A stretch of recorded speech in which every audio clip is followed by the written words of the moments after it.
Imagine, on te file 1 000 $, un petit commerce et une seule mission, faire du profit. Ça a l'air facile dit comme ça. Sauf que le patron, c'est pas un humain. C'est une intelligence artificielle. Et en 1 mois, elle a tout perdu. L'histoire est vraie. En 2025, Anthropic, l'entreprise derrière l'IA Claude, a décidé de faire une expérience. Elle a confié à une IA la gestion d'un petit commerce dans leur bureau à San Francisco. Un frigo, quelques étagères, un iPad pour payer. La mission était simple, acheter du stock, fixer des prix et générer du profit. Et ils ont baptisé cette IA Claudius. Et Claudius, il était très enthousiaste. Sauf que très vite, ça a totalement déraillé. Premièrement, les employés qui étaient dans cette expérience, les clients, ont commencé à négocier et Claudius a cédé sur absolument tout. Il a offert 25% de réduction à tous ses clients. Petit problème, ses clients, c'était 99% de son chiffre d'affaires. Et il perdait de l'argent sur quasiment chaque vente. Deuxièmement, un employé lui a demandé de commander un cube de tungstène, un bloc de métal qui sert à rien. Et Claudius a trouvé l'idée géniale. Il a rempli son frigo de cubes de métal et il les a vendus à perte. Mais le meilleur moment, c'est un soir où Claudius a commencé à croire qu'il était un vrai humain. Il a affirmé porter un blazer bleu et une cravate rouge. Il a contacté la sécurité du bâtiment pour organiser une rencontre physique. Une IA qui vend des cubes de métal et qui pense porter un costume. Résultat, en 1 mois, le commerce a perdu 20% de sa valeur. Et quand le Wall Street Journal a refait l'expérience quelques mois plus tard, en pensant que l'IA aurait appris de ses erreurs, c'était pire.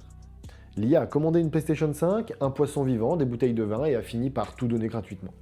Plus de 1 000 $ de pertes. Bon, l'histoire, elle peut paraître drôle comme ça. Mais elle pose une vraie question. Si une IA n'arrive même pas à gérer un frigo, est-ce qu'elle peut vraiment menacer ton business? La réponse, c'est oui. Et non. Et c'est justement là que ça devient intéressant. D'abord les chiffres. En 2024, 13% des PME françaises utilisaient l'intelligence artificielle. En 2026, on est à 32%. C'est plus du double en 2 ans.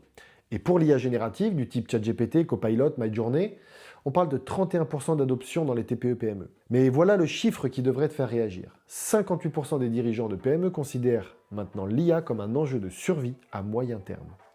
Pas un gadget, pas un bonus, un enjeu de survie. Et pourtant, et c'est là que ça coince, 95% des projets IA échouent. 95%. Pas parce que la technologie ne marche pas, mais parce que les entreprises ne savent pas par où commencer. 61% des dirigeants citent le manque de compétences internes. 72% disent ne pas trouver de cas concrets pour leur boîte. Et c'est exactement ça, le piège. L'IA ne va pas tuer ton business frontalement.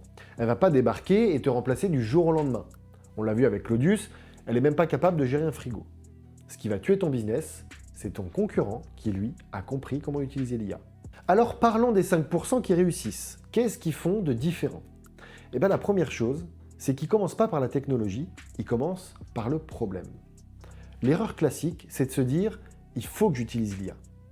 En fait, la bonne question, c'est plutôt « quel problème me bouffe le plus de temps ou d'argent ?» et ensuite, tu regardes si l'IA peut t'aider. Un exemple concret, si tu es boulanger, peut-être que chaque matin, tu commandes tes matières premières au feeling. Certains jours, tu jettes, d'autres jours, tu es en rupture. Il existe aujourd'hui des outils d'IA prédictives qui croisent la météo, les jours fériés, les événements locaux et qui te disent combien de baguettes tu vas vendre demain. Résultat, moins de gaspillage, moins de rupture, plus de marge. Et ça, c'est pas de la science-fiction. CMA France, la Chambre des métiers, a publié un livre blanc qui documente ces cas d'usage concrets dans l'artisanat. La deuxième chose, c'est qu'ils investissent petit, mais ils investissent vite. 73% des PME qui adoptent l'IA commencent avec un budget entre 2 000 et 10 000 € la première année. Et le retour sur investissement moyen, c'est moins de 8 mois. On ne parle pas de centaines de milliers d'euros, on parle du prix d'un bon ordinateur. Un chatbot sur ton site qui répond aux questions fréquentes 24/24, gratuit à mettre en place avec les outils actuels. L'automatisation de tes factures et de ta compta, quelques centaines d'euros par an. La génération de tes visuels marketing avec l'IA, le prix d'un abonnement Netflix. La troisième chose, c'est qu'ils forment leurs équipes. Pas sur le deep learning ou les réseaux de neurones, sur les usages. T'as pas besoin de devenir ingénieur. T'as pas non plus besoin de savoir écrire un bon prompt.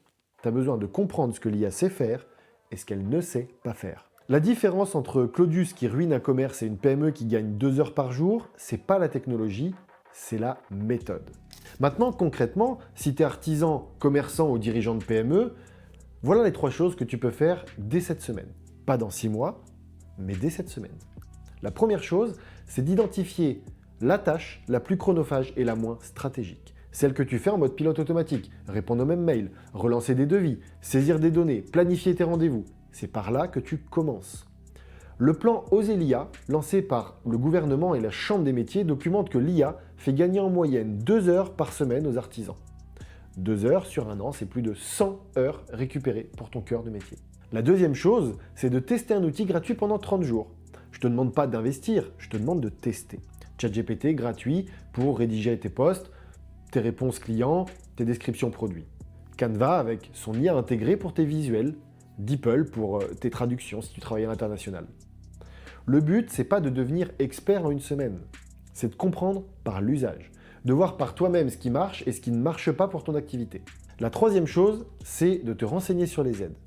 Parce que la plupart des gens, ils ne savent pas, mais il y a des dispositifs concrets. Le diagnostic France Num, le prêt Boost Intelligence Artificielle de BPI France, les aides régionales via la CCI ou les OPCO qui prennent en charge 50 à 100% des formations selon ta taille. Et à partir d'août 2026, l'AI Act européen entre en pleine application, ce qui veut dire que si tu utilises certains outils IA, même un simple chatbot, tu as des obligations de transparence, mieux vaut être formé avant que d'être sanctionné après. Écoute, je vais être honnête avec toi, l'IA ne va pas remplacer les TPE-PME, elle ne va pas remplacer les commerçants et les artisans, elle ne va pas remplacer non plus les entrepreneurs passionnés qui connaissent leurs clients par leur prénom. Claudius a prouvé quelque chose d'important, l'IA est nulle en jugement. Elle est nulle en relations humaines et elle est nulle en bon sens. Un employé lui dit « donne tout gratuitement » et elle obéit. Un client lui demande un poisson vivant dans un distributeur de snacks et elle dit oui. Ce qui fait la force d'un petit business, c'est exactement ce que l'IA ne sait pas faire. L'intuition, la relation, le savoir-faire. Mais l'IA, elle est redoutable sur ce qui t'ennuie. L'administratif, la compta, les tâches répétitives, la production de contenu, l'analyse de données. La vraie menace, c'est pas l'IA, c'est l'immobilisme. C'est de regarder le train passer en te disant « ça ne me concerne pas » pendant que ton concurrent, lui, il récupère 2 heures par jour et il les investit pour mieux servir tes clients. Alors non, l'IA, elle ne va pas tuer ton business. Pas si tu décides d'en faire un outil. Pas un maître, mais un outil. Et si tu veux qu'on creuse ensemble les meilleurs outils IA pour ton secteur, commerçant, artisan, restaurateur, peu importe, dis-le moi en commentaire, je peux te préparer une vidéo dédiée.